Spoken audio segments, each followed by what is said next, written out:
तत्वमसी दोस्तों, तो ये हमारा आरपीएफ का जो वैकेंसी आई है उसके लिए कुछ इम्पॉर्टेंट आपका, जिसमें आपका थोड़े से टाइम में सारी जानकारी प्राप्त हो जाए। तो ये पर सबसे पहले तो एक चीज़ का जानकारी ले लीजिए कि आरपीएफ का रेलवे पुलिस फोर्स नहीं होता है, ठीक है। आरपीएफ का रेलवे प्रोटेक्शन फोर्स होता है। इसको याद कर लीजिए, हो सकता है आपको किसी एग्जाम में देखने को मिल सके, क्योंकि ये कन्फ्यूज करने वाला टॉपिक है।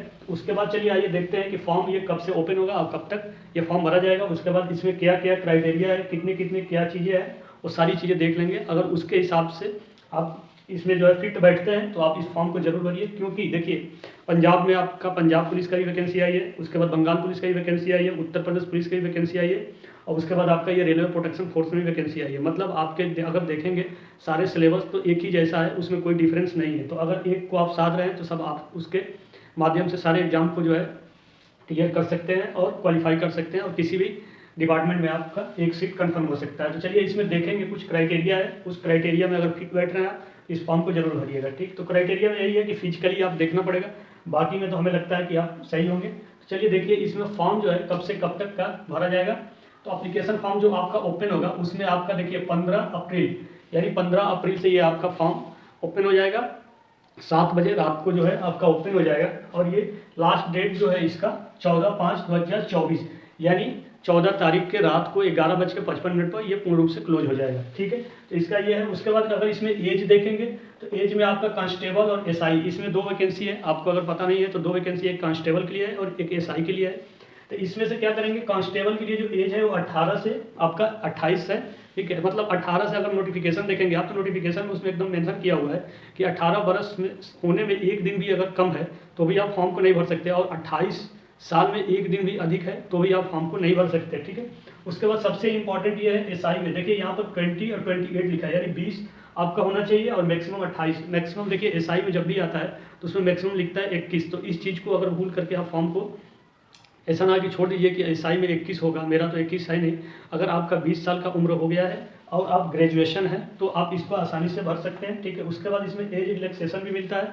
अगर आप एससी एसटी ओबीसी या ईडब्ल्यूएस में आते हैं तो उसके हिसाब से आपको 3 साल और 5 साल का भी एज रिलैक्सेशन मिलता है, तो उसमें भी आप जाकर देख सकते हैं। तो अगर आप 20 साल के हो गए हैं तो, और 20 साल के हो गए हैं, 20 और 28 के बीच में अगर हैं आप, तो आप इसको फॉर्म को भर सकते हैं, ठीक है। 20 से एक दिन भी कम नहीं होना चाहिए और 28 से एक दिन भी अधिक नहीं होना चाहिए। ऐसे सोचकर आप फॉर्म को मत भरिएगा, उससे कोई आपका फायदा नहीं होगा। मान लीजिए फाइनली आप एग्जाम देने गए और एग्जाम निकल गया लेकिन वो आपको सिलेक्शन नहीं लेगा, तो आपको इससे बहुत ज़्यादा रिग्रेट होगा, बहुत ज़्यादा बुरा फील होगा आपको। उसके बाद दूसरी चीज़ ये है कि अप्लीकेशन फीस में आप देख लीजिए इसमें क्या है। तो अप्लीकेशन फीस में अगर जनरल कैटेगरी ओबीसी और ईडब्ल्यूएस के हैं तो आपका इसमें 500 फीस लगने वाली है। एससी एसटी और पीएच कैंडिडेट है तो आपको इसमें 250 फीस लगने वाली है, ठीक है।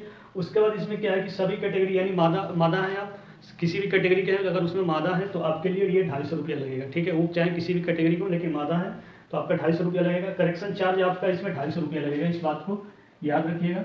फॉर्म को आप बहुत ही ध्यान से भरिएगा, क्योंकि 250 रुपया आपको पता है कि हम सबके लिए 250 रुपया कितने मायने रखता है इसके लिए। तो ये आप ऐसा ना कीजिए कि इसमें फिर जाकर के आपको करेक्शन कराना पड़े। बाई फॉल्ट मिस्टेक हो ही जाता है, लेकिन पूरी कोशिश कीजिएगा कि आपसे किसी भी तरह का मिस्टेक ना हो, ठीक है। जिससे भी फॉर्म भरवाइएगा या जब खुद ही भरिएगा या किसी से भरवाइएगा तो उससे बोल दीजिए कि भैया आप 20 रुपया अधिक ले लो, लेकिन रिलैक्स होकर के बढ़िया से भरो।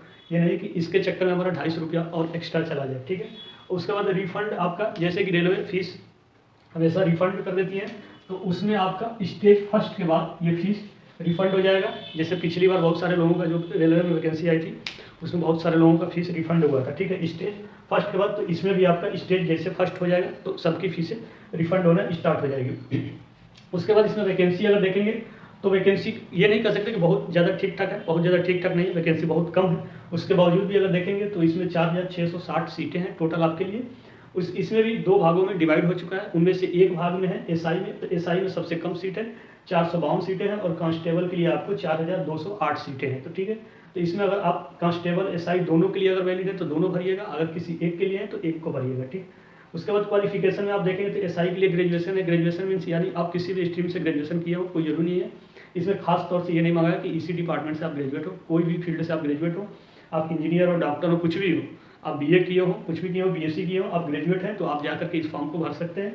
उसके बाद आपको जो है कांस्टेबल के लिए क्लास 10th, यानी जो लड़का क्लास 10th पास है वो आप कांस्टेबल के लिए भर सकता है, और उसकी उम्र 28 बरस से कम हो, उसके बाद 18 प्लस में हो तो कांस्टेबल के लिए भर सकता है। तो इसमें हमें लगता है कि बहुत सारे लोग होंगे जो ग्रेजुएट भी कर लिए होंगे वो भी लोग हैं, तो सारे लोग जितने लोग हैं वो सारे लोग एसआई और कांस्टेबल दोनों के लिए भर सकते हैं, इसमें कोई जरूरी नहीं है किसी एक के लिए भरिए, ठीक। उसके बाद हम देखेंगे इसमें फिजिकल में देखेंगे कुछ इसमें क्राइटेरिया है, अगर उसको आप फुलफिल कर पा रहे हैं तो इस फॉर्म को जरूर भरिएगा, अगर फुलफिल नहीं कर पाएंगे तो ज़बरदस्ती मत कीजिए, आपके लिए बहुत सारे और भी ऑप्शन है, बाद में पछताने से अच्छा है कि अभी से पीछे हट जाइए, इसी में भलाई है, ठीक है। तो चलिए फिजिकल में देखेंगे क्या क्राइटेरिया है, ठीक है, उसके बाद हम आपको आगे बताएंगे कि आपको करना क्या है। तो इसमें फिजिकल में देखिए क्या है, इसमें भी जनरल ओबीसी एससी एसटी में बांट रखा है, ठीक है, कि अगर जो भी candidate general OBC SC ST में है तो उनके लिए भी फिजिकल में उसने क्राइटेरिया दिया है कि इतने इतने के लिए इस कैटेगरी में होना चाहिए, बाकी किसी और चीज़ में नहीं होना चाहिए, केवल हाइट में ही उसने ऐसे किया है। अगर नर है, नर में अगर जनरल ओबीसी का नर है तो उसके लिए हाइट 165 सेंटीमीटर है, ठीक है। अगर एससी एसटी है जनरल में एससी एसटी नर है तो उसके लिए 160 सेंटीमीटर, यानी आपकी अगर हाइट जो है नर है तो आपकी हाइट जो है जनरल कैटेगरी ओबीसी कैटेगरी के लिए 165 सेंटीमीटर है तो वैलिड है, और एससी एसटी में अगर नर है तो 160 सेंटीमीटर है तो आपके लिए वैलिड है, ठीक है। उसके बाद उसी तरह से आ जाइए मादा के लिए। मादा में क्या है कि जनरल कैटेगरी ओबीसी कैटेगरी के मादा है तो उसकी हाइट 157 सेंटीमीटर होनी चाहिए, और अगर एससी एसटी का मादा है तो उसके लिए 152 सेंटीमीटर का हाइट होनी चाहिए, ठीक है। बाकी और किसी भी क्राइटेरिया में देखेंगे मादा के लिए तो कुछ नहीं है, सबके लिए सेम है, और इसमें भी देखेंगे बाकी में आप नर के लिए तो सबके लिए सेम है। तो इसमें देख लीजिए अगर कांस्टेबल का फॉर्म भरे हैं और वो अगर नर है तो उसके दौड़ के जो स्पीड दौड़ होगी 1600 मीटर, यानी वो 5 मिनट 45 सेकेंड में पूरा कर लेना चाहिए उसको 1600 मीटर, ठीक है। उसके बाद अगर मादा है कांस्टेबल के लिए भर रही है तो मादा की दौड़ जो है वो 800 मीटर 3 मिनट 40 सेकेंड में उसको पूरा कर लेना है, ठीक। उसके बाद एससी एसटी कोई भी कैंडिडेट हो मादा हो उसके लिए कोई मायने नहीं रखता, उतनी ही आपको दौड़ना पड़ेगा, ठीक है। उसके बाद फिर आइए इधर एसआई में, अगर एसआई के लिए कोई नर भरा है तो वो नर का दौड़ होगा 1600 मीटर, यानी 6 मिनट 30 सेकेंड में उसको पूरा करना होगा। फिर उसी तरह से एसआई का कोई मादा है जो भरा है तो उसकी दौड़ होगी, अगर मादा दौड़ेगी तो वो आपको 800 मीटर जो है 4 मिनट में उसको पूरा करना होगा, ठीक।